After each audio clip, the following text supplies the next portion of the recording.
ఇదిగో నీ తల్లి. యోహాను సువార్త 19వ అధ్యాయం 26వ వచనము. ఈ మూడో మాట మనతో పంచుకోవాల్సిందిగా ప్రేమ్ బ్రదర్ ని ఆహ్వానిస్తున్నాను.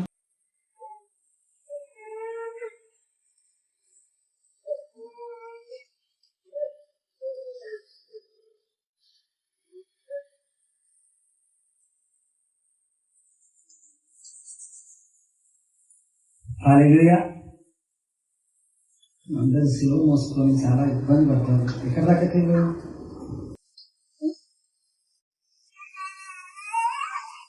ఒక నిమిషం మనం ప్రార్థన చేసుకుందాం. వాక్యంలో ఈ మాటలు దేవుడు ఈ మాటల ద్వారా మనకి ఏం నేర్పిస్తుంది తెలియదు కనుక ప్రార్థనతో ప్రారంభం. పరిశుద్ధురానికి వందనాలు తండ్రి. నీకే మహిమ, నీకే ఘనత, నీకే ప్రభావం నాయన తండ్రి. నీవు సిలువలో పలికి ఇక 3 మాటలు నాయన తండ్రి ప్రభా మేము విన్నాం తండ్రి. ఇదిగో దేవా 3వ మాట 4వ మాట వింటుండగా కృప చూపించండి దేవా. ఇందులో నుండి మేమేం నేర్చుకోవాలో మాకు నేర్పించి మమ్మల్ని ధైర్యపరిచి ఆయన తండ్రి మీ నామానికి మహిమ తెచ్చుకోగలరు. సమస్త మహిమ ఘనత ప్రభావాన్ని చూపించుకుంటున్నాము. హల్లెలూయా. సీరియస్ హల్లెలూయా. సంతోషంగా ఉందా? మా పాప రాలేదు సిలువలో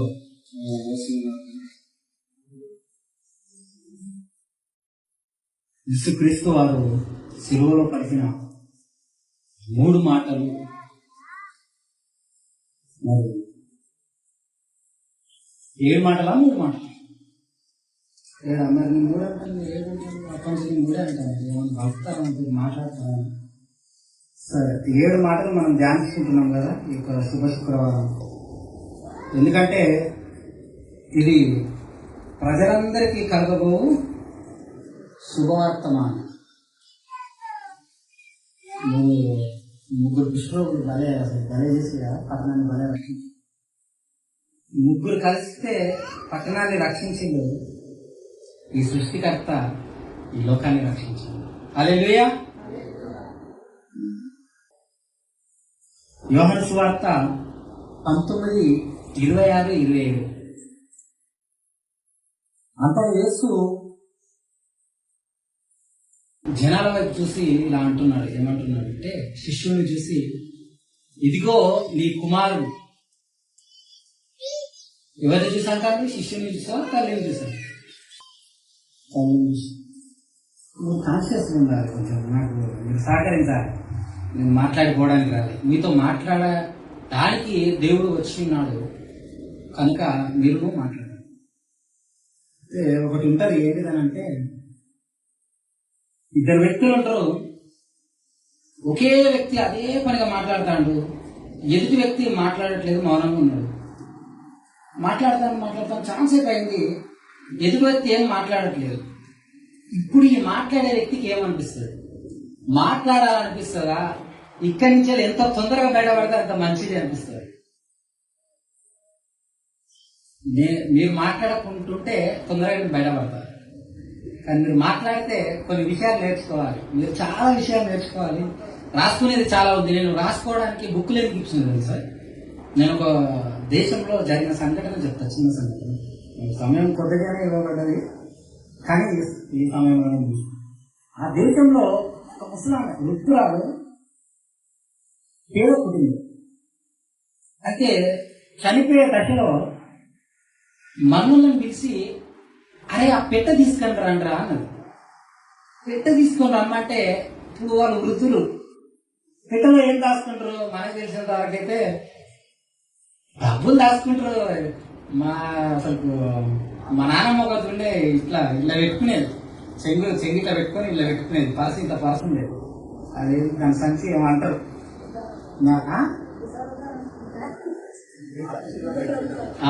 ఆ సంచి, ఈ సంచిలో పెట్టుకునేది.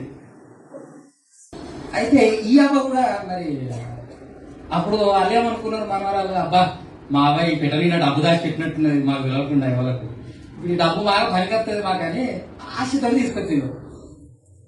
ఆమె బొడ్డులో దాచుకున్న తాళం చేయి తీసి దాన్ని తెరిచి ఓపెన్ చేయమని. ఓపెన్ చేయమని అంటే వీళ్ళు ఓపెన్ చేసి ఓపెన్ చేస్తే వాళ్ళు అందులోకి చూసి పిచ్చిపోయింది. ఏమున్నది అందులో అంటే బుక్కులు, ఇంత బుక్కులు ఉన్నాయి.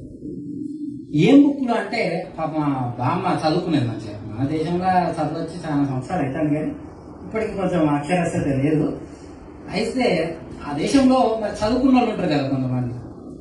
ఈ ముసలామె చదువుకున్న ముసలామె ఈమె వయసులో ఉన్నప్పుడు దైవజనుడు చెప్పిన మాటలన్నీ ఆ బుక్లో రాసుకునేది. దైవజనుడు చెప్పిన మాటలు, దైవజనుడు చెప్పిన ప్రతి మాటను ఆ బుక్లో రాసుకొని భద్రపరిచి ఆ మర్మలతో ఏమన్నా తెలుసా, అరే నేను ఆస్తులు కూడా పెడితే అది కొద్ది రోజులకు కరిగిపోతాయిరా, నా కష్టం వచ్చినప్పుడు దాన్ని అమ్మేస్తా, కానీ ఈ ఆస్తులు ఇది నా జీవితంలో నేను సంపాదించుకున్నది, ప్రభువు నాకు ఇచ్చిందిరా, ఇది ప్రభువు నాకు ఇచ్చింది, ఇదిగో మీకు ఇస్తున్నా. మీరు పిల్లలకు డబ్బు దాచిపెడితే ఆ డబ్బు ఖర్చు చేస్తుంది, వ్యసనంలో పడతారు. కొన్ని కోట్లకు పడగలెత్తిన వాళ్ళని చూస్తాను నేను, దగ్గరుండి వాళ్ళతో సావాసం చేసింది. చిరిపి డబ్బు వాళ్ళను రక్షించదు, వాళ్ళ నీతి మార్గంలో ఉంచదు, స్వనీతికి అలవాటు పడ్డారు. అక్కడికి పోతే బాగుంటుంది, ఇక్కడికి పోతే బాగుంటుందని స్వనీతితో వాళ్ళు నీతిని సంపాదించుకోవాలని ఆశపడ్డారు. కానీ ఈ లోకం స్వనీతిని నీతిగా ఎంచుకుంది, కానీ దేవుడు దాన్ని వెరితాన్ని ఎంచుతారు. అది నీతి పనికి రాదు, నీతి కేవలం మురికి గుడ్డలు అంటారు. హల్లెలూయా. ఇప్పుడు నిజంగా చెప్పాలి, నేను ఇచ్చిన బుక్లో లేదా మీరు తెచ్చుకున్న బుక్లో ఎంతమంది రాస్తున్నారు? ప్రభు చూస్తున్న చేతులు ఎత్తాను, నేను కిందికి వేసిన తర్వాత రాస్తున్నారా? చదువు వచ్చి కూడా రాయకపోతే ఏమంటారు తెలుసా? ఒక కలెక్టర్ దగ్గరికి వెళ్ళినప్పుడు కలెక్టర్ పక్క ఒక పిఏ కూర్చుంటారు, వాళ్ళు చెప్పే ప్రతిదీ రాసుకుంటా ఉంటాడు. ఎందుకు అని అంటే ఒక్క మాట మిస్టేక్ అయినా కూడా పలాని స్థలము నాది అని ల్యాండ్ నెంబర్ చెప్పాడు, ఒక్క ల్యాండ్ నెంబర్ తప్పైంది అనుకో వాడు నా ల్యాండ్ మీద వస్తాడు. ఏమంటారు తెలుసా? ఈ ల్యాండ్ మాదే అంటారు. ఒక్క చిన్న నెంబర్ తేడా వస్తేనే ఏమైంది, నా మీదకి వచ్చింది. కాబట్టి మీరు గ్రహించాలి, రాసుకోవాలని నేను ఎంతో కోరుచున్నాను. ఇది ధన సంపద. పౌలు గారు అంటాడు, దాచబడిన ధననిధి కంటే ఎక్కువ. దీన్ని మనం పట్టుకుంటే అసలు ఎన్ని ఉన్నా ఏం లేదు. ఒకసారి యోహాను సువార్త 19వ అధ్యాయము 26, 27 ఒకసారి చదవం. యేసు తన తల్లియు తాను ప్రేమించిన శిష్యుల దగ్గర నిల్చుట చూసి, అమ్మ ఇదిగో నీ కుమారుడు అని తన తల్లితో చెప్పాను. తరువాత శిష్యులు చూసి ఇదిగో నీ తల్లి అని చెప్పాను. ఆ గడియ నుండి ఆ శిష్యుడు ఆమెను తన ఇంటికి చేర్చుకున్నాడు. ఇక్కడ ఎంతమంది కనిపిస్తున్నారు మనకు చెప్పాలి? 3 వ్యక్తులు. ఎవరెవరు? మొదటిది ఎవరు? యేసు తల్లి. రెండోది ఎవరు? యేసయ్య. మూడోది శిష్యుడు. తల్లికి చెప్తాడు ఏమని? ఇదిగో నీ కుమారుడు. ఆ శిష్యునికి ఏం చెప్తున్నాడంటే ఇదిగో నీ తల్లి. ఇంతకీ యేసుక్రీస్తు వారు ఇంత పెద్ద బాధ్యత ఎందుకు అప్పచెప్పాడు శిష్యునికి అని అంటే, కాపరి చనిపోవాల్సి ఉంది. ఎందుకు అంటే ఖడ్గము గొర్రెల మీదకి వచ్చింది, కానీ దేవుడు అంటున్నాడు కదా కాపరి మీద పడు. ఎవరి మీద పడాలి?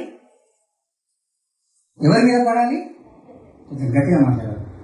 కాపరి మీద పడాలి. జకర్యా గ్రంథము 13వ అధ్యాయము 7వ వచనం, ఖడ్గమా కాపరి మీద పడము. ఖడ్గం ఎందుకు కాపరి మీద పడాలి అంటే గొర్రెలను సంరక్షించేది కాపరే కనుక. కాపరి మీద పడకపోతే ఆ ఖడ్గం ఎవరి మీద పడుతుంది? ఎవరి మీద పడుతుంది? గొర్రెల మీద. దావీదు ఒకానొక సమయంలో మందను కాస్తుంటే సింహం వచ్చింది, ఎలుగుబంటి వచ్చింది, ఒక్క గొర్రెను తీసుకపోతే ఏం కాదని అనుకున్నాడా దావీదు? అనలేదు. ఏం చేసిండు అని అంటే ఎలుగుబంటి నుంచి గొర్రెను తీసిండు. సింహం నోట్లో నుండి ఏం తీసిండు? గొర్రెను తీసిండు. ఎందుకు అంటే మంచి కాపరి తన గొర్రెల కోసం ఏం చేస్తారంట? ప్రాణం పెడతాడు. కాబట్టి ఆ తల్లికి చెప్తున్నాడు, అమ్మా నీకు ఒకనొకప్పుడు సిమియోను అనే ఒక ప్రవక్త, ఈయన ఎక్కడుంటాడు అంటే లూకాసు వార్త 2వ అధ్యాయము 35వ వచనం. లూకాసు వార్త 2వ అధ్యాయము 35వ వచనం. నీ హృదయంలోనికి ఒక ఖడ్గము దూసుకొని పోవును. మయ్య చెప్తాడు. ఎవరు చెప్తున్నారు అని అంటే సిమియోనా సుమియోన్. ఏమని చెప్తున్నాడంటే, అమ్మా ఆమె కలవరపడతాంది. ఎందుకో నాకు కలవరం అవుతుందయ్యా అని చెప్పేసి ఆమె దిగులు పడతా అంటే ఈ సుమియోను అనే వ్యక్తి ఏం చెప్తాడంటే, అమ్మా నీ హృదయంలోనికి ఒక ఖడ్గం ఉంటుంది, హృదయాన్ని నిలపచ్చు. ఇది అందరికీ కలిగేనట్లు నీకు కలగదమ్మా. నొప్పి ఉంటుంది, బాధ ఉంటుంది. నువ్వు దేవుని కోసం సమర్పించుకున్న సమర్పణ ఎంతో గొప్పది. కానీ ఈ దినము నీ హృదయంలో కలిగే ఆ నొప్పి ఉంటుంది చూసినావా, అది ఎవరు పూడ్చలేదు, ఎవరు తీర్చలేదు. కుమారుని యొక్క తత్వాన్ని ఎవరు తీర్చలేరు. మన చిన్నమ్మ బిడ్డలు, మన బాబాయ్య పిల్లలు ఉన్నా కూడా మన తల్లిదండ్రులకు మనం కనబడకపోతే, మనం 4 రోజులు కనబడకపోతే ఎక్కడున్నాడు నా బిడ్డ అని ఆ ఊరికైనా వస్తుంది, లేకపోతే ఫోన్ అయినా చేస్తుంది. ఈ రోజులలో ఫోన్ ఉన్నాయి కాబట్టి ఫోన్ చేసి వీడియో కాల్ చేసి తిన్నావా, ఉన్నావా, ఏం చేస్తున్నావా అని అడుగుతుంది. మరి యేసుక్రీస్తు వారి తల్లి అలాంటిది కాదు, ఆమె హృదయం అలాంటిది కాదు, మనలాంటి మనిషి కదా. ఆమె లోబడి తత్వం మనం గమనిస్తే, పరం నుండి దూత వచ్చి నీ శుభము అన్నప్పుడు ఆమె అంటుంది, ఇంత శుభవచనానికి కారణం ఏంటిది, ఏంది విషయం ఏంది అంటే, అమ్మా నువ్వు పరిశుద్ధాత్మ వల్ల గర్భముకు అని చెప్పడంతో ఆమె అంటది కదా, ప్రభు చిత్తమైతే కాని, ప్రభు చిత్తమైతే కాని అంటది. ప్రథమ ఫలమైన యేసుక్రీస్తు పరిశుద్ధాత్మ ద్వారా పొందినప్పుడు ఆమె కలిగిన ఆనందం అంతా ఇంత కాదు. ఆమె కూడా అందరి తల్లిలాగే ఆలోచించింది. ఏంటి తెలుసా, ఆయన రాజులకు రాజుగా ఉంటాడు, ప్రభువులకు ప్రభువుగా ఉంటాడు అని ఎన్నో ఆశలు కలిగి ఆమె మనసులో అలా ఆశలు అలా పెట్టుకుని ఉంది. కానీ జకరియా చెప్తున్నాడు ముందే, ఏమని, ఖడ్గమా కాపరి మీద పడు. నీ హృదయంలోనికి ఏం దూసుకెళ్తుందంట. ఆమె అసలు ఆ సిచ్యువేషన్ తలుచుకుంటే ఒకసారి మనమే ఆలోచిస్తే, నిన్న మా తమ్ముడు చనిపోయాడు. వాడు ప్రభు బిడ్డే. ఇక్కడ మీకు బాగా చెప్పాలి, ఇది ఇది ఇది మంచిగా ఎక్కించుకోవాలి. కొంచెం మీరు రాసుకోవాలి. ప్రభు బిడ్డే. వాడు ఏంటిదనంటే తాగేవాడు, కొంచెం ఈ గుట్కాలు తంబాకులు బాగా అలవాటు. వద్దురా తమ్ముడు, ఇట్లా చేయద్దురా, తప్పురా, భవిష్యత్తు బాగుండదురా, ఎంతో మంది చెప్పిండు. మా అన్నలు కూడా చెప్పిండు, వినలేదు. అది ఏమైందనంటే లంగ్స్ కు ఎఫెక్ట్ అయింది. 50% ఉన్న లంగ్స్ ఓకే పర్లేదు, బ్రతకగలుగుతాడు, ఎట్నో అట్లా చేసి బ్రతకగలుగుతాడు. 60 దాటిందంటే అంతే ఇక సంగతులు, మర్చిపోవాల్సిందే. మనిషిని వెంటిలేటర్లో పెడతారు, దేవుని కృప వాని మీద ఉండి చేతులు పెడితే దేవుడు బ్రతికితే లేదంటే అంతే, మర్చిపోవాల్సింది. అయితే వాడు తాగిండు, తిరిగిండు, అంతా చేసిండు, మొత్తానికి చనిపోయాడు. ఇప్పుడు నాకు ఎందుకు నవ్వొస్తుంది అని అంటే నేను చెప్తా. వాడు తాగిండు, తిరిగిండు కదా, కానీ మన ఫ్లెక్సీ మీద ఏం కట్టింది తెలుసా, ప్రభు నందు నిద్రించు వారు ధన్యులు. వీడు దేనిలో నిద్రించిందో అది ఇప్పుడు మీరు చెప్పాలి. దేనిలో నిద్రించిందమ్మా? గుట్కాలతోటి పాన్లతోటి ఈ మందు సీసాలతోటి నిద్రించాడు. మళ్ళా మహిమా ప్రవేశం ఫ్లెక్స్ మీద మహిమా ప్రవేశం. వీడు దేన్ని మహిమపరిచిండు? వైన్ షాపుని మహిమపరిచిండు, వాని ఆస్తులు పెరగడానికి మహిమపరిచిండు. వీడు చేసిన ధనం, వీడు చేసిన కష్టం మొత్తం తీసుకుపోయి వైన్ షాపులో పెట్టిండు. ఎక్కడ మహిమపరిచిండు వీడు దేవుడిని? మనలో కూడా చాలా మంది ఉన్నారు అట్లుంటారు కానీ మారుదురు గాక. ఆమె అయితే ఈ మాటను ఎందుకు చెప్తున్నానంటే, దుఃఖం నాకు కూడా చిన్నప్పటి నుంచి కలిసి పెరిగిన, కానీ దుఃఖం నాకు బాగా బాధ అనిపించింది. కానీ ఎందుకు ఇట్లా అయిందో అని. దేవుణ్ణి మహిమపరచని మనిషి అయినను రాజ్యమైనను ఉన్నాడు. రాజ్యాలే ఉండలేవు. మనిషి ఎంత నరపుత్రుడా, నీ ఎంతటి వాడవు దేవుడు రాసుకోండి. అసలు దేవుడితో కొందరు వాద్యం ఆడతారు చూసినావా? యోగు ఆడిండు చూసినావా? యోగు ఒక్కటే మాట అంటాడు, ఏమంటాడు కదా, దేవా నాకు ఎందుకు ఇట్లా జరుగుతుంది, ఎందుకు ఇంత నేను నరకం ఎందుకు అనుభవిస్తున్నా, నీతి మంత్రులకు ఏం కావాలను, ఎందుకు ఇట్లా అంటే దేవుణ్ణి 72 ప్రశ్నలు, దేవుడే యోగును 72 ప్రశ్నలు ఇస్తాడు. ఒక్కదానికి కూడా సమాధానం చెప్పాడు యోగు. ఏమంటాడు తెలుసా? యోగు ఏమంటాడంటే, నేను దేవుణ్ణి అడిగి అసలు నేను ఇంతకుముందు దేవుణ్ణి అడిగితే దేవుడు సమాధానం చెప్తారా? అసలు దేవుడితో చెలగాటం ఆడదు. చాలా ప్రార్థన విషయంలో కూడా అస్సలు ఈ మోమాటంగా, ప్రభువా నువ్వు నాకు అది ఇస్తే నేను ఇది ఇస్తా, లేదంటే లేదు.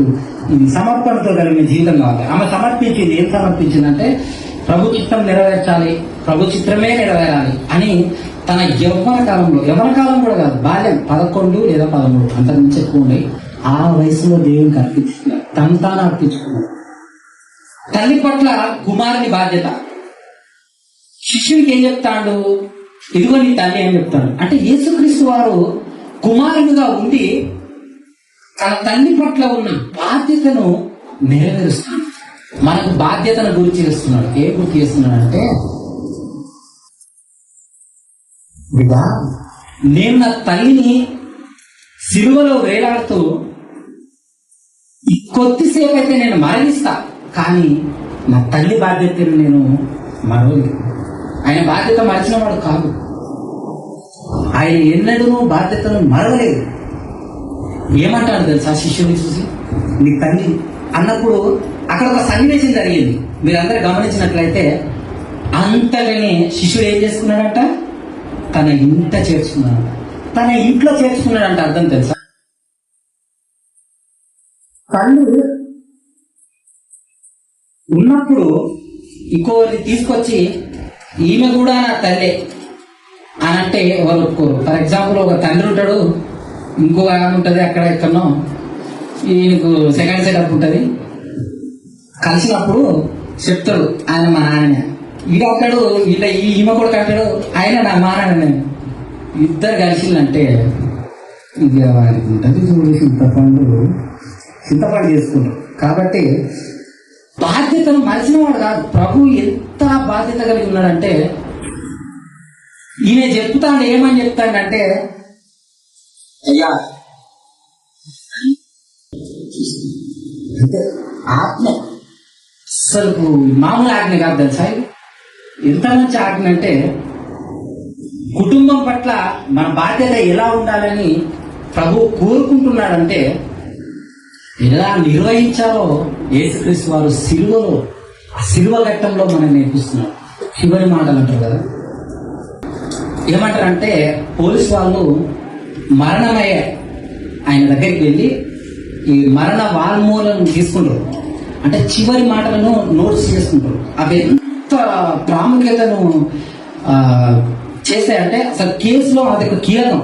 కేసు గెలవాలి అన్నా, ఓడాలి అన్నా ఆ పర్టికులర్ టైం ఉంటుంది చూసినా, చనిపోయే ముందు చెప్పే మాటలు చాలా అంటే చాలా వాల్యుబుల్. ఇక్కడ ప్రభు వారు కూడా తల్లి పట్ల అంత బాధ్యత కలిగి వ్యవహరిస్తున్నారు. మనం పరిశుద్ధ గ్రంథంలో చూసుకున్నట్లయితే నిర్గమకాండము 20వ అధ్యాయము 12వ వచనం రాసుకోవాలి. నిర్గమకాండము 20వ అధ్యాయం 12వ వచనము, ఎఫెసీయులకు రాసిన పత్రిక 6వ అధ్యాయము 1వ వచనము, తర్వాత సామెతలు 23, 22వ వచనం. పిల్లలారా మీ తల్లిదండ్రులకు లోబడి ఉండమని.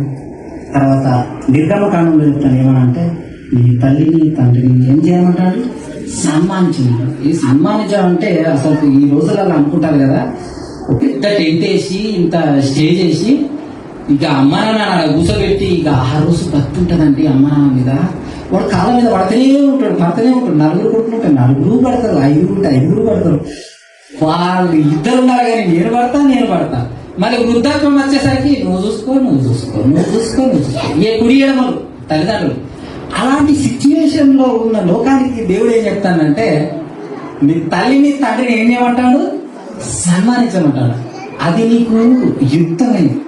ఒకడు స్వకీయ లాభం కోసం ఏం చేస్తాడంట? తన కుటుంబాన్ని తనందరిని విడిచిపెట్టి వాని సంపాదనని, వాని ఇళ్ళని, వాని వాకిలని, వాని భార్యని ఈ స్వకీయ లాభం కోసం ఉండేవాడిని దేవుడు ఏమంటాడు తెలిసి వాడు పాపి కంటే ఇంకా తృప్తిగా ఇచ్చాడు. స్వకీయ లాభం పనికిరాదు. కుటుంబాన్ని ప్రేమించండి, తల్లిదండ్రులను ప్రేమించండి. అప్పుడు దేవుడు మీకు దీవెనలు మెండుగా కురిపించును గాక. ఆమె. మూడవదిగా ఈ శిష్యుని ఆలోచిస్తే నాకైతే భలే అనిపిస్తుంది. శిష్యుని విషయం అసలు శిష్యుడు ఎంత బాగా అందుబాటులో ఉన్నాడంటే యేసు వారిని చూసినప్పుడు శిష్యుడు ఎవరి పక్కన ఉన్నాడట? తల్లి పక్కన ఉన్నాడట. మీరు ఇది గమనించాల? తల్లి పక్కన ఉన్నాడట. తల్లి పక్క నుండి ఇంకా ఏం ఆలోచిస్తాను? ఒకవేళ నేను అనుకుంటా యోహాన్ ఇట్లా అనుకుంటాడు కావచ్చు, వేసేయా నువ్వు చచ్చిపోతాను, నాకు ఏదైనా పనికిపోరాదు, ఏం పని లేదు, ఇట్లా అనుకున్నట్టున్నాడు. ఒకవేళ ఇట్లనే అనుకున్నట్టున్నాడు.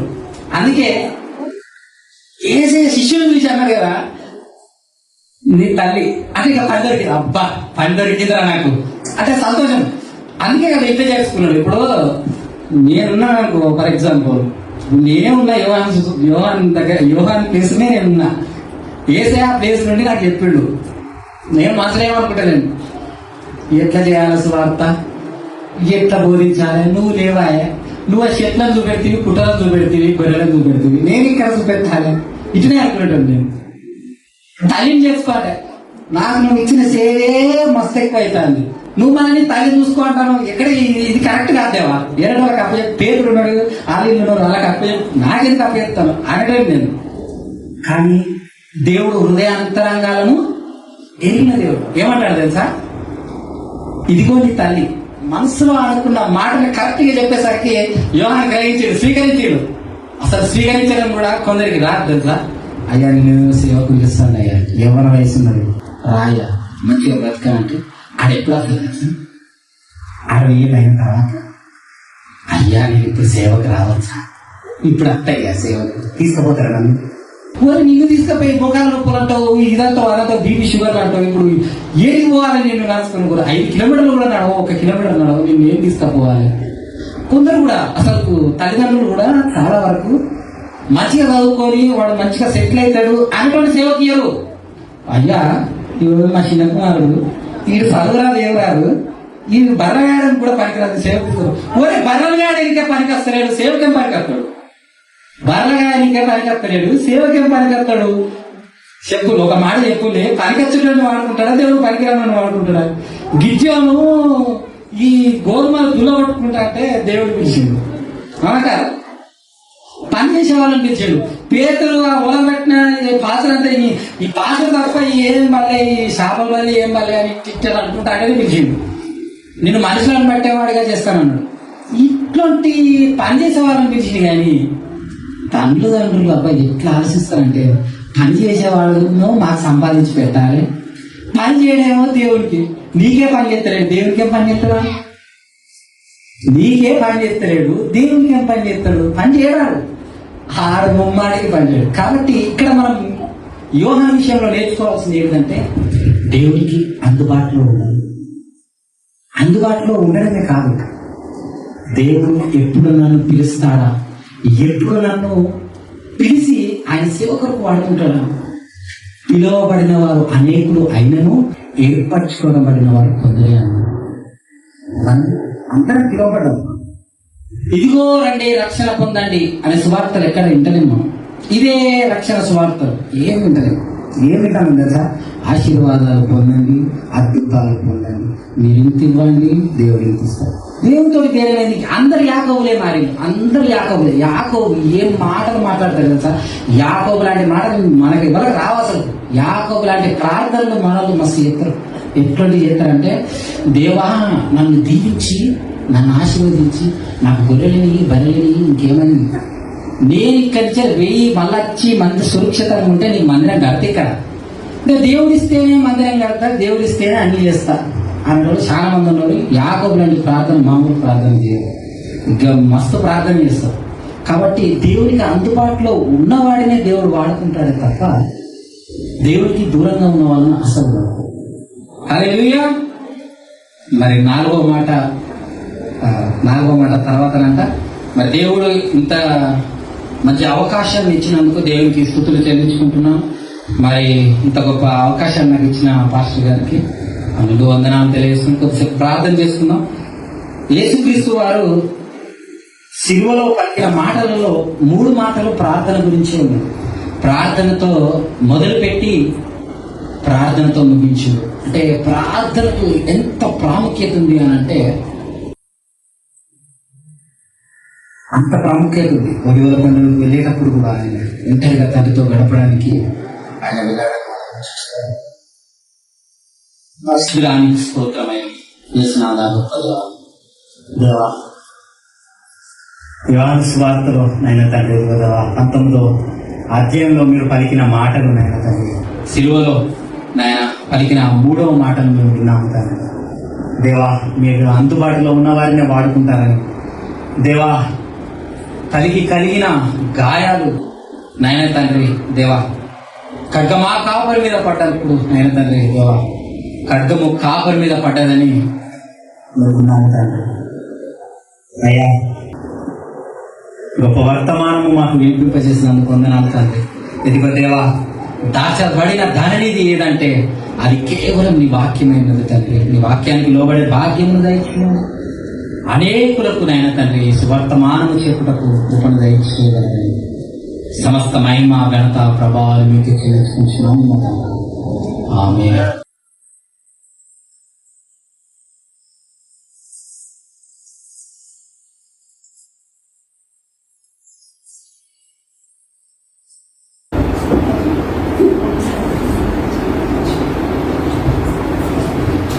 జయించిన యేసయ్యా నీ తోడు చాలు, బలహీనతలో నీ కృప చాలు. జయించిన యేసయ్యా నీ తోడు